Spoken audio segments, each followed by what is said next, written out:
바로 알렉산더 플레밍과 페니실린이에요. 알렉산더가 이제 그 실험을 하면서 페니실린의 감수성 검사를 해봤더니 이렇게 균들이 꼼짝 못하고 자라질 못하더라. 이런 것을 이제 초창기에 연구한 것을 그림으로 보시는 거고요. 그렇다면은 이 항생제 물질이 세균의 세포벽을 어떻게 작용을 해서 꼼짝 못하게 하느냐, 또 세포질막을 어떻게 투과를 억제하느냐, 또 단백질 합성을 어떻게 억제하느냐, 핵산 합성은 어떻게 억제하느냐, 항대사 작용 또는 효소 기능에 대한 억제는 또 어떻게 하느냐. 바로 이런 것들을 이제 하나씩 우리가 살펴볼 필요가 있겠죠. 그래서 항생 물질의 작용 기전, 바로 메커니즘에 대한 안티바이오틱스, 항생제의 작용 기전이다. 이것을 하나씩 우리가 살펴보도록 하겠습니다.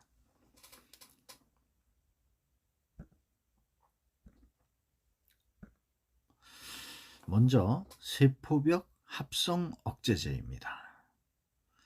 트랜스펩티다제, 또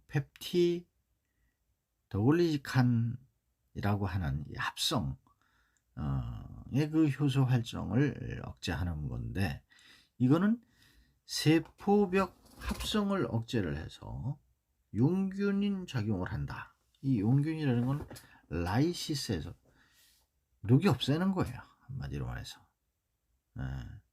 그리고 베타락탐계 항생제를 사용을 하는 거다. 이렇게 이해를 하시면 됩니다.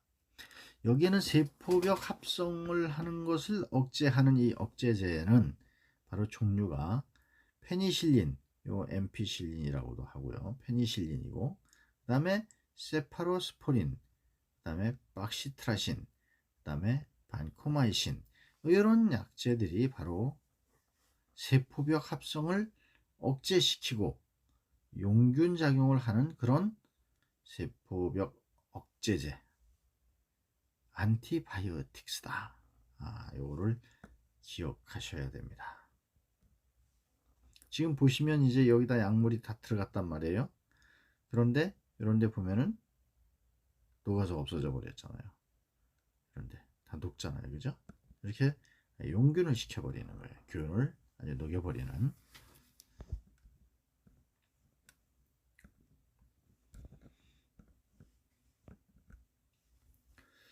그 다음 두 번째로는 세포질막 투과 억제제다. 세포질막의 그 장애를 형성해서 각종 이온이라든가 영양물질들이 이 세균의 아미노산이라든가 핵산 등을 누출시켜 가지고 사멸을 시키는 거예요. 동물 세포의 세포막과도 공통되는 점이 많아 가지고 선택독성이 낮아서 부작용이 있다. 이런 문제가 또 있기는 해요. 이런 그 항생 물질은 폴리펩티드라고 하는 요 계통의 항생 물질이 쓰이는데, 이름은 폴리믹신, B 또는 코리스틴, 이런 것들이 바로 세포질막을 투과 억제하는 그런 억제제로 일컫고 있다. 이거를 기억을 하시기 바랍니다. 다음은 단백질 합성 억제제예요. 단백질 합성을 못하게 억제하는, 그래서 이거는 어디서 리보솜 단백질 합성 억제제다 이렇게 해요. 세균의 그 리보솜에 작용해서 단백질의 합성을 저해시키는 이런 이제 억제제인 거죠. 동물 리보솜에는 작용이 근데 약하고 선택 독성이 비교적 우수하다. 뭐 이렇게 이제 알려져 있는데요. 항생 물질의 이름을 보면은 크로람페니콜, 또 아미놀로지 코시데스, 또 크린다마이신, 또 테트라사이클린, 또 에리스로마이신, 이런 이름으로 불려지고 있는 억제제는 단백질 합성 억제제다. 이렇게 기억을 하셔야 됩니다.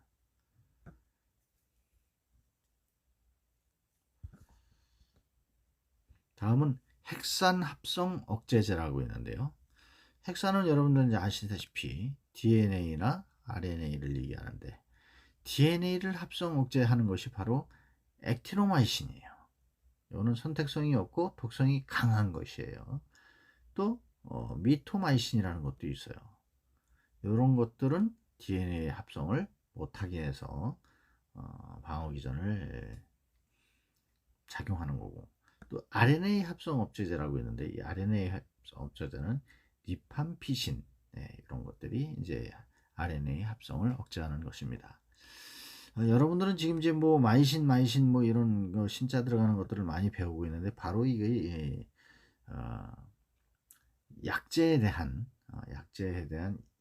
약학을 공부하는 거나 마찬가지예요. 그러니까 이런 것들을 꼭 기억을 하셔야 됩니다. 다음은 항대사작용을 통해서 억제를 하는 거예요. 대사과정 효소들은 그 기질과 유사한 구조를 가진 물질에 의해서 효소의 작용이 저지가 된다. 그러므로 해서 항대사를 작용하지 못하게 그렇게 이제 하는 역할을 하는 거죠.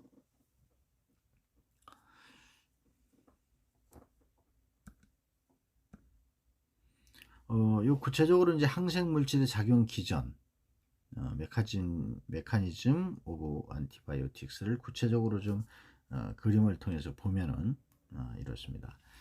작용 기전이라고 하는 것은 지금까지 얘기했던 세포벽 합성 억제하는 부분, 리보솜 단백질을 합성을 억제하는 부분, 세포 질막 투과성을 억제하는 부분, 핵산의 합성을 억제하는 제제, 또 항대사 작용을 억제하는 제제, 이렇게 크게 5가지로 이렇게 나누어서 설명을 할 수가 있어요. 자, 이 작용 기전의 약제는 어떤 약제냐? 약제 이름을 아까 쭉 나열을 했었죠? 그걸 다시 한번 상기해 보겠습니다. 세포벽 합성 억제를 하는 것은 바로 페니실린, 그 다음에 반코마이신, 또 사이클로세린, 또 세팔로스포린, 또 박테리신, 또 에즈테로남, 또 아이소나이자이드, 뭐 이렇게 이런 약제 이름들을 가진 것들은 세포벽 합성을 억제시키는 억제제다. 이렇게 이해를 하면 되고요. 리보솜 단백질 합성 억제제는 뭐냐? 아미노 글리코사이드, 또 크로람페니콜, 또 실린다마이신, 또 에리스로마이신, 네오마이신, 테트라사이클린, 이런 이름을 가진 억제제들은 리보솜 단백질 합성을 억제하는 억제제다. 이렇게 얘기를 하시면 됩니다.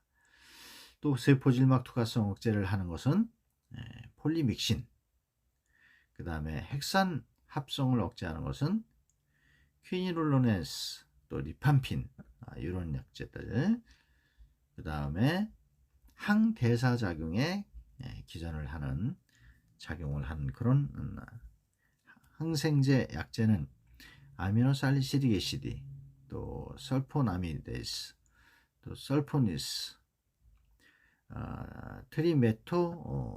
메토프림, 뭐 이런 약제들의 이름을 가진 것은 바로 항대사 작용을 억제하는 그런 억제제다. 이렇게 이해를 하면 되겠습니다. 이 항균, 또 우리가 또 자세히 알아야 될 것은 바로 이 항균 작용과 관련된 용어를 어떻게 정의하느냐. 이 용어의 정의가 또 중요하다고 할 수가 있겠죠.